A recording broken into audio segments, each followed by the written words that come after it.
Devara release date పై clarity అయితే వచ్చేసింది. Devara release తర్వాత ఎన్టీఆర్ వార్ 2 చేస్తున్నాడు. వార్ 2 సినిమా పూర్తి కాగానే దేవరా పార్ట్ 2 స్టార్ట్ చేయబోతున్నాడు. మరి దేవరా పార్ట్ 1 తర్వాత ముందుగా అనుకున్న ప్రశాంత్ నీల్ ప్రాజెక్ట్ సంగతి ఏంటి? అసలు వీరిద్దరి కాంబినేషన్ లో సినిమా ఎందుకింత ఆలస్యం అవుతోంది? ప్రశాంత్ నీల్ సలార్ తరువాత ఎన్టీఆర్ 31వ సినిమాని అని ఫిక్స్ అయ్యారు. మరి ప్రశాంత్ నీల్ మాత్రం Salaar part 2 script pre production పనుల్లో ఫుల్ బిజీ అయ్యారు. అలానే ఒకవేళ ఎన్టీఆర్ తో ప్రశాంత్ నీల్ సినిమా చేయటానికి సిద్ధంగా ఉన్న తారక్ చేతిలో వార్ 2, దేవరా 2 సినిమాలు పూర్తి కావాలి. అవి పూర్తయితేనే తారక్ ఫ్రీ అవుతాడు. అప్పుడే ప్రశాంత్ నీల్ సినిమా గురించి ఆలోచిస్తాడు. అలానే ప్రశాంత్ నీల్ కూడా ఈలోపు సలార్ పార్ట్ 2 సినిమా కంప్లీట్ చేసి నెక్స్ట్ ఎన్టీఆర్ తోనే సినిమా మొదలు పెట్టాలని ఫిక్స్ అయ్యాడు.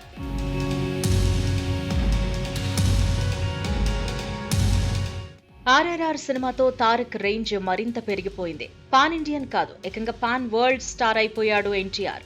అందుకనే ఆర్ఆర్ఆర్ తర్వాత ఎన్టీఆర్ చాలా గ్యాప్ తీసుకుని కొరటాల శివతో దేవరా అనే పాన్ ఇండియా సినిమా చేస్తున్నాడు. భారీ budget, big casting, high technical values తో తెరకెక్కుతున్న ఈ సినిమా మీద ప్రేక్షకుల్లో భారీ అంచనాలున్నాయి. దేవరా తర్వాత అయాన్ ముఖర్జీ, ప్రశాంత్ నీల్ లైన్ లో ఉన్నారు. ఇక్కడే అసలు ట్విస్ట్ ఉంది. ఎన్టీఆర్ ప్రశాంత్ నీల్ సినిమా ఆగిపోయిందనే న్యూస్ సోషల్ మీడియాలో బాగా వినిపిస్తోంది.